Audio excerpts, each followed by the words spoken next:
തീർച്ചയായും അല്ലാഹു തൗബ സ്വീകരിക്കുന്നത് ഇന്നമത് തൗബതു അലല്ലാഹ്, അല്ലാഹു തൗബ സ്വീകരിക്കുന്നത് ലില്ലദീൻ യഅമലൂന അസ്സൂഅ ബിജഹാലഹ, അറിവില്ലായ്മയോടുകൂടെ തിന്മകൾ ചെയ്യുന്നവർക്കാണ് എന്ന് പറഞ്ഞ ആയത്തിന് മഹാനായ അല്ലാമ ഇബ്നു അബ്ബാസ് റളിയല്ലാഹു അൻഹുമ ബിജഹാലത്തിൻ എന്നതിന് അൻ ഇൽമിൻ, ബോധ്യത്തോടുകൂടെ തിന്മ ചെയ്തവർക്കു തന്നെ എന്ന് അതിന് വ്യാഖ്യാനിച്ചു. അറിവില്ലായ്മ കൊണ്ട് തെറ്റുപറ്റിയവർ, അവരുടെ തൗബയെ അല്ലാഹു സ്വീകരിക്കൂ എന്നാണ് ആ വാക്കിന്റെ പ്രത്യക്ഷാർത്ഥം. പക്ഷെ അതിന്റെ വ്യാഖ്യാനം അൻ ഇൽമിൻ, ബോധ്യത്തിൽ തെറ്റ് ചെയ്തവർക്കും അല്ലാഹു തൗബ സ്വീകരിക്കുന്ന. ثم يتوبون من قريب,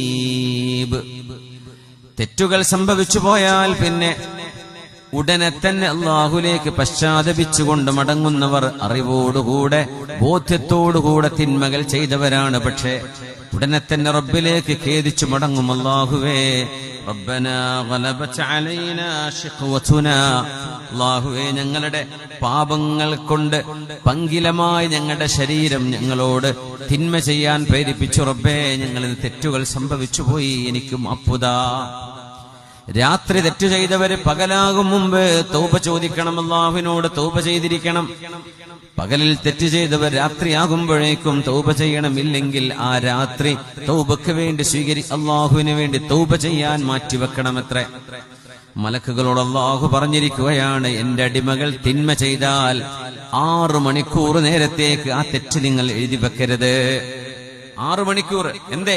അതിനിടക്ക് അവൻ തൗബ ചെയ്യാം, എനിക്ക് പറ്റിപ്പോയി റബ്ബേ ഇനി ഞാൻ ചെയ്യില്ലെന്ന് അല്ലാഹുവിനോട് ഖേദിച്ച് വാക്ക് കൊടുക്കാൻ അവർക്ക് അവസരമുണ്ടെങ്കിൽ ആ തെറ്റല്ലാഹുവിന്റെ മലക്കുകൾ എഴുതി വെക്കുന്നില്ലെന്ന് മഹാനായ റസൂലുള്ളാഹി സ്വല്ലല്ലാഹു അലൈഹി വസല്ലം. 6 മണിക്കൂർ കഴിഞ്ഞിട്ടും ഒരു അനക്കം വരുന്നില്ല ഖൽബിൽ നിന്ന്, തെറ്റുപറ്റിയെന്ന്. അപ്പോഴേ ആ തെറ്റ് എഴുതി വെക്കുന്നുള്ളൂ. നന്മകൾ അങ്ങനെയല്ല, ചെയ്താൽ ഉടനെ അപ്പൊ രേഖപ്പെടുത്തും. തെറ്റുകൾക്ക് 6 മണിക്കൂർ സമയം മലക്കുകൾ ഇങ്ങനെ പേന പിടിച്ച് രേഖപ്പെടുത്താതെ അവരെ കാത്തുവെക്കുമെന്നാണ്. സുബ്ഹാനല്ലാഹ്, അല്ലാഹുവിന്റെ കാരുണ്യമല്ലേ, പടച്ചവന്റെ വലിയ കാരുണ്യമല്ലേ അത്? അല്ലെങ്കിൽ അതപ്പൊ തന്നെ എഴുതാൻ പറഞ്ഞ പോരെ?